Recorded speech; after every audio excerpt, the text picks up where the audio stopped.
오늘 제가 로마서 12장 말씀을 통해서 믿음의 분량대로라고 하는 말씀을 하십니다. 그래서 내게 주신 6절 우리에게 주신 은혜대로 받은 은사가 그렇게 말씀을 했습니다. 그래서 내게 주신 믿음대로 혹은 은사대로 이렇게 제목을 잡고 우리가 은혜를 받으셨으면 좋겠다. 사람이 세상을 살아갈 때 신뢰가 있어야 됩니다. 이 신뢰가 깨져버리면 아무것도 할 수가 없는 거죠. 서로가 서로에 대한 신뢰가 있어야 믿고 등업도 하고 동사도 하고 거기에 뭐까지 깃들이는 거 아닌가 평안까지 깃들일 수가 있다 이렇게 말합니다. 성도님들이 살아가는 법칙이 있는데 세상은 세상에 살아가는 법칙이 있지만 성도는 성도가 살아가야 할 법칙이 있는데 이것이 곧 믿음대로입니다. 믿음대로. 그래서 오늘 이 주제의 말씀을 잘 우리 마음에 담아주시길 바랍니다. 믿음대로. 우리 목사님이 말씀할 때 믿음대로.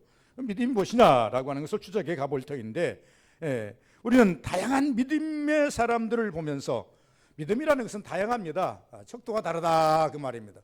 어떤 사람은 크게 보이는 믿음이 있고 어떤 사람은 참 이게 부러울 만한 그런 믿음의 소유자가 있고 믿음의 척도가 각각 다 다를 수가 있다 이렇게 볼 수가 있습니다. 그래서 다양하게 나타나는 믿음의 분량을 볼 때가 있다. 목사인 저도 어느 부분과 순간에 내 믿음이 어디인가 혹은 내 믿음이 여기까지인가 이렇게 할 때가 있습니다. 그러면서 어떤 때는 가끔씩 비교해서 내 믿음은 저 분의 믿음과 저 비교했을 때에 거기에 미치지 못하는구나. 어떤 면을 보면 저 믿음은 저 사람의 믿음은 나보다 훨씬 더 낫구나. 같은 목사님 입장에서 아니면 목사 아닌 이 성도들을 바라볼 때에도 가끔씩 우리가 느껴지는 그 느낌이 있는데 그럴 때가 있더라고 하는 것입니다. 우리가 믿음의 관계는 하나님과의 관계성인데 하나님께서 성도들에게 나타나시는 모습을 보면서 내 믿음을 한번 측정해 보는 그런 시간들이 되어야 됩니다. 저번에는 저렇게 나타나시는데 나에게는 어떻게 나타나실까? 성경에 보니까 하나님의 나타남이라고 하는 것은 각자 달라요. 모세에게 나타난 그 나타남이 다른 사람에게 똑같이 나타나느냐? 그게 아니에요. 들기나무 가운데서 나타난 것은 한 번밖에 없어요. 미안하지만 한 번밖에는 없더라는 것입니다. 가멜산의 불도 성경에 보니까 한 번밖에 없더라 그 말입니다. 그렇다고 해서 모세나 엘리야의 신앙을 가지고 우리가 누가 크다 누가 적다 이렇게 논할 수는 없어요. 단지 우리가 알 수 있는 것은 무엇이냐 그러면 하나님의 나타남 그리고 그를 통해서 일하시는 그 분량을 보시면서 이 사람의 믿음의 척도는 여기까지나 보다. 이 사람의 믿음의 척도는 이렇게 되는가 보다. 이렇게 설명을 할 수 있는데 그거를 우리 인간들이 잘 알지 못하니까 모세를 세우시고 난 다음에 그 모세의 형이 홀이라는 사람이겠습니다. 모세의 형이 홀인데 이 홀이라는 이 사람이 제사장이에요. 대제사장이에요. 급으로 따진다고 한다면 서일로 따진다고 한다면 이 땅에 모세보다 한 3년 정도 먼저 태어난 사람이에요. 그리고 난 다음에 이 서일로 따진다면 모세는 선지자격이고 그 다음에 홀은 대제사장이에요. 그렇기 때문에 급으로 따진다면야 크게 다를 것이 없어요. 그러다 보니까 어느 날 홀이 모세를 가지고 책망을 합니다. 이제 형의 입장에서 그리고 난 다음에 또 자기의 그 직분상 입장에서 이 모세를 책망할 때 하나님께서 홀을 따로 세우시고 말씀하십니다. 홀아, 모세와 너는 다르다. 너에게도 내가 역사하지만 모세는 너희와 달라.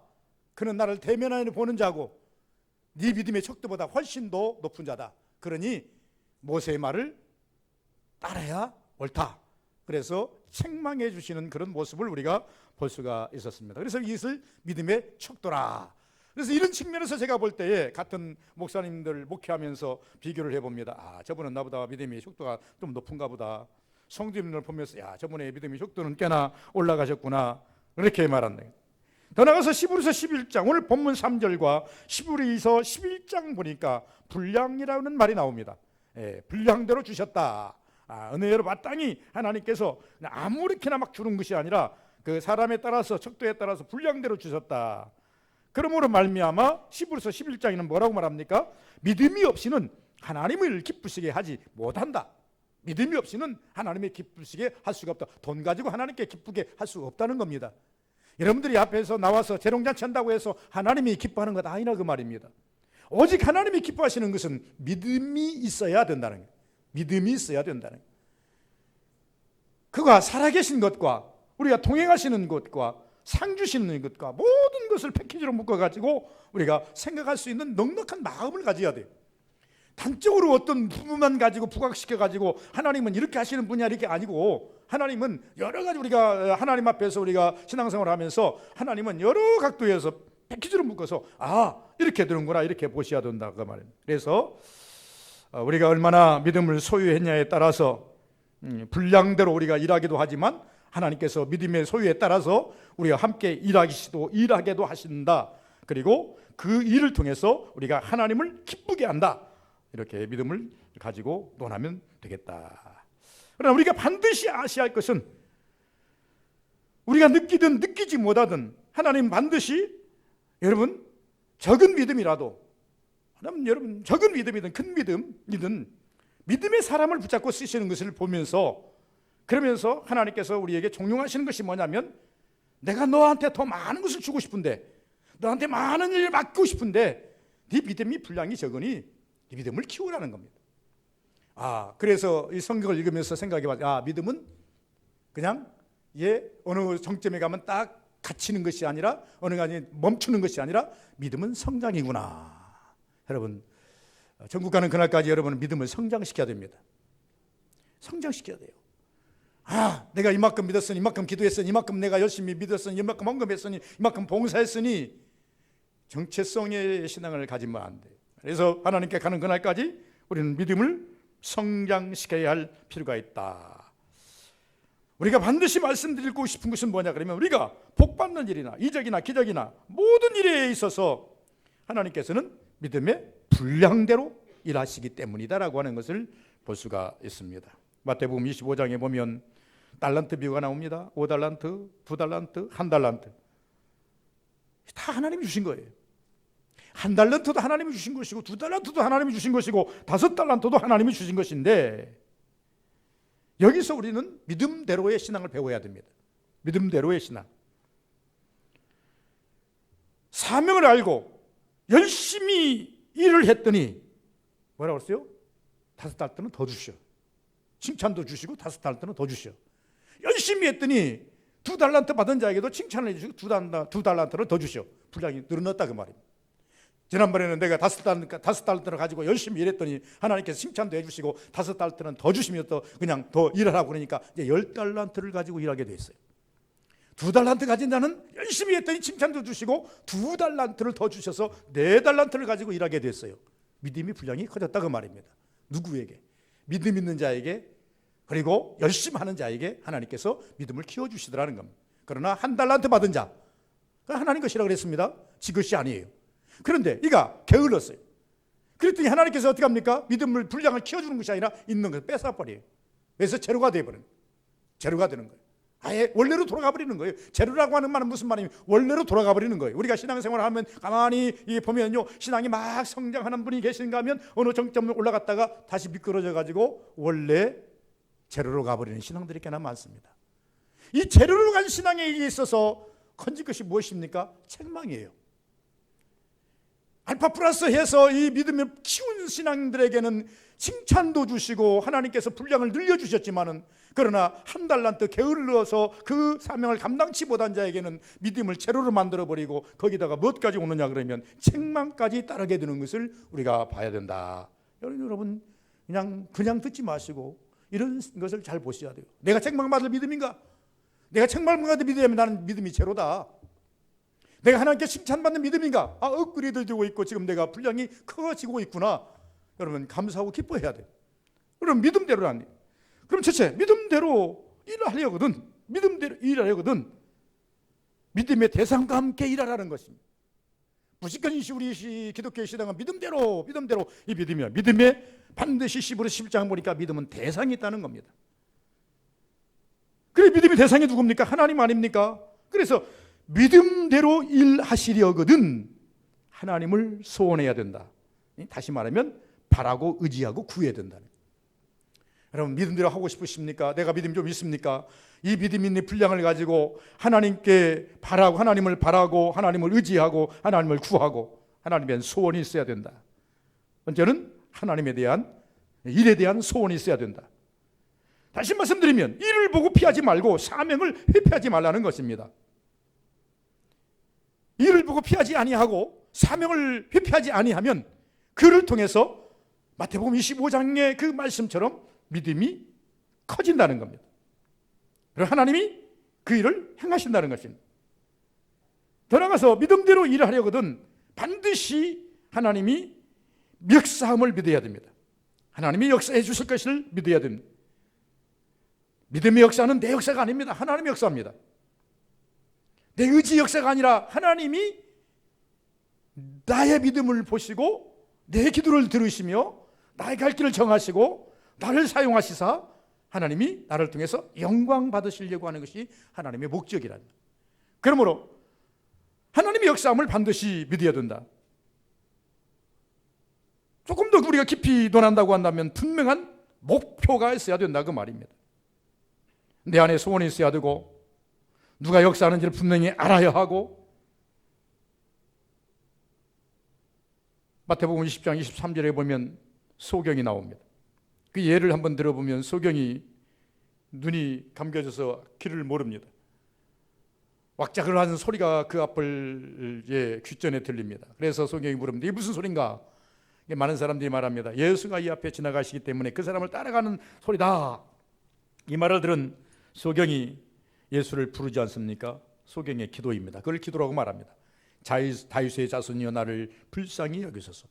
우리의 기도와도 흡사하지 않습니까? 우리가 힘들고 어려울 때 주 앞에 나와서 엎드려서 기도할 때 주여 나를 불쌍히 여기소서, 나를 긍휼히 여기소서, 나를 한번 봐주시옵소서, 내 기도를 들으시옵소서, 내 소원을 이루어 주옵소서. 소경이 바두메오가 예수를 부르면서 다윗의 자손 예수여 나를 불쌍히 여기소서 하는 기도나 우리가 주 앞에 나와서 성전에 와서 하나님 편에 엎드려서 하는 기도나 별반 다를 것이 무엇이 있습니까? 그러므로 우리는 열심히 기도의 소원이 있어야 된다는 겁니다. 더 나아가서 이 소경의 말을 들었던 예수님께서 부르십니다. 소경을 데려오라. 기적의 주체가 누구인지를 알았다는 겁니다. 응답의 주체가 누구인지를 이 소경은 알았다는 겁니다. 오늘 하나님께 기도하는 우리의 모습은 어떤 모습입니까? 내가 기도하면 하나님께서 나를 들어 응답해 주시고 내 기도에 반응해 주시고 내 기도대로 이루어 줄 걸 믿고 기도하는 것 아니겠습니까? 이게 믿음의 사람이에요. 우리는 허공에다 대고 기도하는 게 아니에요. 실체가 없는 데다 대고 비는 게 아니에요. 사신 하나님, 살아계신 하나님, 역사하신 하나님, 그 앞에 기도하는 것 아니겠습니까? 만약에 소경 바디메오가 아무 곳에나 예수님이 계시지도 않는데 아무 곳에나 대고 소리를 지르면서 나 좀 살려주세요, 나 좀 고쳐주세요, 주체 없이 기도했다고 한다면 누가 그 소원을 들어주며 누가 그 말에 귀를 기울이겠습니까? 그러나 이 소경의 귀를 기울였던 예수님은 능히 그를 고쳐줄 수 있는 그런 능력이 계시기 때문에 그런 발걸음을 멈추시고 데려오라 말씀하셨다. 우리는 주님 앞에 기도하는 것은 내가 기도하면 반드시 하나님께서 이루어 주실 것이라는 확신이 있을 때에 우리는 엎드려 더 기도하는 것이다. 이렇게 말합니다. 다시 말하면 우리는 왜 기도해야 되는가? 무엇 때문에 기도해야 되는가? 누구에게 기도해야 되는가? 이런 우리 반문을 한번 내 자신에게 해봐요. 내가 왜 기도해야 되는가? 내가 무엇 때문에 기도해야 되는가? 내가 누구에게 기도해야 되는가? 이런 여러분 반문을 한번 해보면 답이 나옵니다. 나 이 문제가 있기 때문에, 나는 이것이 해결돼야 되기 때문에, 네 기도를 들으실 분은 예수님밖에 없기 때문에, 이런 결론이 도달할 때 우리가 주님 앞에 엎드려 기도하는 겁니다. 이것이 이루어져도 되고 안 이루어져도 되고 그런 분들은 뭐 이제 기도할 필요가 없습니다.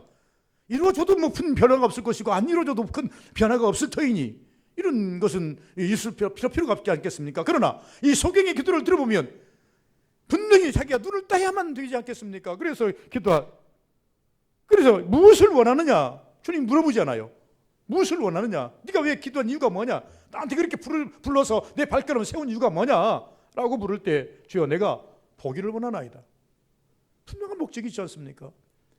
주님이 여러분들 앞에 와서 기도할 때 주님이 여러분 마음의 심령의 음성으로 들려주시면 야 종아 무엇을 내가 해주기를 원하느냐? 이렇게 묻는다면 여러분 무엇으로 대답을 합니까? 솔로몬에게 나타나서 말씀하십니다. 솔로몬아 내가 너 기도를 들었는데 내가 너에게 무엇 해주기를 원하느냐? 한 가지 소원을 예리라. 그랬더니 바로 나오지 않습니까? 10세기가 병들어서 죽음 직전에 있을 때 벽을 향하여 기도할 때 이제 하나님께서 말씀합니다. 내가 너를 보았고 내가 너의 기도를 들었으므로 라고 말합니다. 그러면서 내가 너를 살려준 징표를 내가 어떻게 해주랴? 해를 앞으로 15도 나가게 만들랴? 해를 뒤로 15도 물러가게 만들랴? 히스기야가 말합니다. 해가 앞으로 나가는 것은 그냥 누구도 다 이제 인정은 않는 바이니 해가 앞으로 나가는 것은 그게 쉬울 수 있으나 해가 뒤로 물러간다고 하는 것은 아주 어려운 일이니 해를 뒤로 15도 물리쳐 주옵소서. 분명히 주체가 있지 않습니까? 왜 기도해야 되는지, 왜 히스기야가 기도해야 되는지, 우리가 왜 기도해야 되는지. 그래서 그 믿음이 있어야 되네. 내가 기도하면 하나님이 들어 응답하시고 역사하신다는 믿음이 있어야 된다는 것입니다. 두 번째는 믿음대로는 뜨거울 때, 차가울 때를 분별해야 된다. 여러분, 믿음이 있다고 해서 다 뜨거운 건 아니에요. 믿음이 있다고 해서 전부 다 그냥 펄펄 끓는 것은 아니더라 그 말입니다. 그래서 우리의 믿음의 시점이 지금 점점점 냉골로 내려가고 차가움으로 내려가고 있는 시점인가, 아니면 막 상승해서 올라가고 있는 시점인가를 잘 기억하는 것도 좋겠다 그 말입니다. 우리는 화력의 유력을 잘 압니다. 큰 화력은 큰 역사를 만들어냅니다. 타오르고 있을 때, 박이 타오르고 있을 때, 불이 활활 타오르고 있을 때에 적은 화력이라도 얼마든지 역사를 이루어냅니다. 그러나 화력이 식어진다면 이야기는 결과는 달라지게 됩니다. 하나님께서 내게 주신 믿음을 가지고 내가 얼마나 뜨겁게 불태우고 있는가. 여러분, 구약에 보면 성전이 있습니다. 제단이 있습니다. 그런데 하나님께서 이 레위기에서 주시는 말씀을 딱 보시면 두 가지로 규결을 했습니다. 절대 성전 불은 끄지 말아라. 그래서 제사장들이 밤새도록 그 성전 안에서 불지킴이가 있어요. 불지킴이가 있어가지고 꺼지지 않게 기름을 공급하고 항상 그걸 지키고 있어요. 그러나 만약에 이 불을 꺼졌을 때는 다른 불로 대신하지 말아라. 방법 없어요. 여러분, 우리가 이런 신으로 되지 않고 믿음으로 사람을 되지 않고 하나님의 신으로 되느니라. 우리가 믿음 생활 하시는 분은요, 하나님이 역사하지 아니하면 우리가 한다고 해도 그거는 아무것도 아닌 거예요. 그래서 성경에 말씀하는 것처럼 우리가 성경의 불을 끄지 말라고 하는 것이나 다른 불로 대체하면 저주를 받았던 것처럼 성령님이 떠나면 그곳에서는 내 심령, 내 곳, 내 교회, 내 가정 비참히 몰 수밖에 없는 거예요. 잠언서 10장 24절에 보니까 이렇게 말씀하고 있습니다. 악인에게는 두려워하는 것이 임하거니와 의인에게는 그 원하는 것이 이루어지느니라. 하나님이 함께 하시는 시점을 말합니다. 여러분, 제가 항상 말씀드리지만요, 천국과 지옥이 누구로부터 나눠진다고 그랬습니까? 여러분, 죄를 지어서 지옥 가고 노래문이 의롭게 살아서 천국 가는 것이 아니라 천국과 지옥은 예수로 나눠지게 돼 있어요. 믿는 자 천국, 불신자 지옥이에요. 그렇기 때문에 우리는 철저하게 우리는 죄인된 모습이지만 주님을 의지하는 이유가 무엇입니까? 천국과 지옥을 우리가 나눌 때 내가 좀 잘 살았으니까 나는 천국 갈 거야. 천만의 말씀. 나는 죄가 많아서 나는 천국 못 갈 거야. 천만의 말씀. 이것이 문제가 아니요. 잘 사는 사람 못 사는 그 문제가 아니라 예수 믿었느냐, 믿지 않았느냐. 그래서 우리가 말씀하는 것처럼 예수로 말미암아 천국과 지옥이 갈라집니다. 그래서 예수께서 말씀하시면 내 오른편에 서 있는 자들, 믿음을 지킨 자들, 내 왼편에 서 있는 자들, 믿음을 지키지 않은 자들, 양과 같은 자들, 내 말에 순응한 자들, 염소 같은 자들, 나를 들어받은 자들, 믿음을 지키지 않고 거역한 자들, 분명히 갈라가지고 너희를 위해서 세세토록 준비된 영생에 들어갈 자들이요, 오른편에 있는 자들이고 그리고 양 같은 자들을 말합니다. 영원히 꺼지지 않는 지옥에 들어갈 자들이요, 왼편에 있는 자들이고 염소 같은 자들을 말하는 것. 여러분, 믿음이라고 하는 시점을 잘 우리는 재단해 봐야 된다 그 말입니다. 소원이 있어야, 뜨거울 때 뜨거운 마음을 가지고 불타는 믿음 소유를 가지고 있을 때 소원이 이루어진다는 것이. 다시 말하면 불타는 마음이 무엇입니까? 씨앗을 싹 트기 위해서 날마다 물줌과 같다. 시편서 126편 5절 6절을 보니까 눈물로 씨를 뿌리는 자는 반드시 기쁨으로 단을 가지고 오리라. 여기서 눈물은 무엇입니까? 기도입니다. 안타까움입니다. 이루어야 되는 사명입니다. 여러분, 사명 감당하기 위해서 우리가 살 때 순탄롭지가 않아요. 그래서 시편 126편에 보면 울며 씨를 뿌리러 나간 자는 반드시 기쁨으로 단을 거두고 온다. 여러분, 우리가 어떤 일을 함에 있어서 무엇을 이루기 위해서 내 자녀의 관계상, 내 자녀의 문제의 관계상, 부모의 관계상, 혹은 형제의 관계상, 교회의 관계상, 사업의 관계상, 직장의 관계상, 건강의 관계상, 여러분 혹시 어떤 물이 급하여서 하나님께 눈물을 흘리고 기도해 본 적 있습니까? 정말로 애타는 심정으로 하나님께 기도했다고 한다면 성경의 이름같이 시편 126편에 있는 말씀처럼 반드시 결과는 기쁨으로 다가오게 되어 있습니다. 내 건강 때문에 기도했더니 하나님께 건강을 회복시켜 주시니 이것이 기쁨 아닙니까? 내 사업 때문에 기도했더니 하나님께 사업을 일으키는 기쁨 아닙니까? 내 가정에 여러 가지 어려움의 문제를 가지고 기도했더니 하나님 그것을 해결해 주시니 기쁨이 아닙니까? 그 결과는 눈물로서 가능하다고 하는 것을 말씀합니다. 여러분, 씨가 싹이 났다고 해서 되는 게 아니지 않습니까? 싹이 나고 열매 맺기까지는 수없이 물을 또 뿌려줘야 됩니다. 과정도 기도해야 된다 그 말입니다. 우리가 하나님 앞에 기도의 씨앗을 심었으면 그것을 끝나는 게 아니라 그 씨앗이 잘 자라서 그것이 문제가 해결되기까지의 과정도 기도이어야 된다는 것입니다. 그러므로 온갖 열매 맺기 위해서, 열매로 가기 위해서 씨가 이제 싹이 나고 자라가지고 열매 맺는 그 순간까지, 여러분 최고의 그 순간은 어떤 순간인 줄 아십니까? 나무가 커가지고 꽃이 딱 열어요. 그리고 나 씨방이 맺힙니다. 씨방이 맺히고 난 이후부터는요, 중요한 것이 무엇인 줄 아십니까? 일조권이 필요합니다. 에너지죠. 태양의 에너지를 먹어야 돼요. 공기도 좋아야 되고, 태양이 좋아야 되고, 날씨가 기온차도 그렇게 알맞아야 되고, 그 다음에 태양빛도 날마다 맞아야 되고, 가끔씩 그제 수분도 내려와야 되고, 에너지를 머금어야 된다 그 말입니다. 저는 이것을 이렇게 생각해 보았습니다. 열매를 맺기까지 온갖 에너지가 공급한 같이 우리가 기도의 씨앗을 하나 심었으면 눈물로 심었는데 그것이 내게 열매로 다가오기까지는 수없는 나의 영적 에너지를 쏟아 부어야 됩니다. 그 영적 에너지가 무엇인 줄 아냐? 그러면 기도요, 찬송이요, 고백이요, 여러 가지 이것입니다. 제 경험상 보니까 그러더라고요. 하나님 앞에 기도를 해요. 문제가 있어서 기도를 합니다. 하나님 주시옵소서. 처음에는 그걸 가지고 심습니다. 하나님 이 문제 가지고 왔나이다. 이 문제 가지고 기도하나이다. 주의 역사해 주시기를 원합니다. 하나님 역사해 주시옵소서. 수없이 부러졌습니다. 처음부터 하나님께서 마음을 감동 주는 것도 아니에요.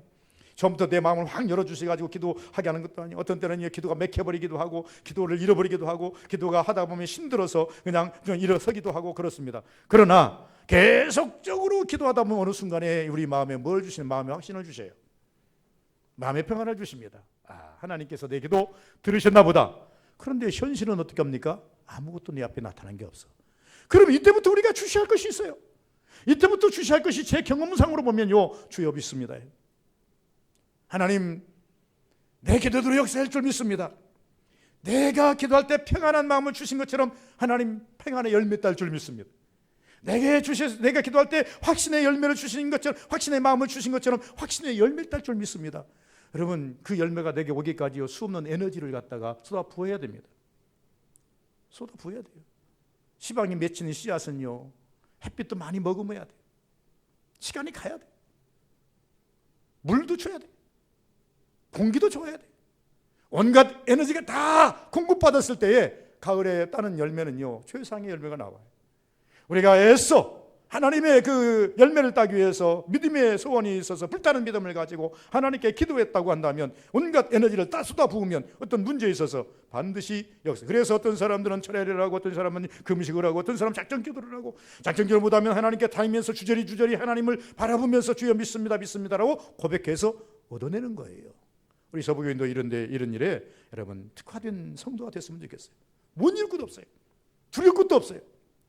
당장 나타나지 않는다 하더라도 염려할 것도 없어요. 얼굴을 보면 항상 평안이 있는 거예요. 그렇게 기도하는 자에게는요, 두려움이 없어요. 그렇게 기도하는 자에게는요, 금신 걱정거리가 없어요. 그래서 평안을 너에게 주노니 세상에 주는 평안같이 아니하다. 내적으로 하나님께서 내 심령에서 막 내 평안을 일으키는데 내가 왜 걱정합니까?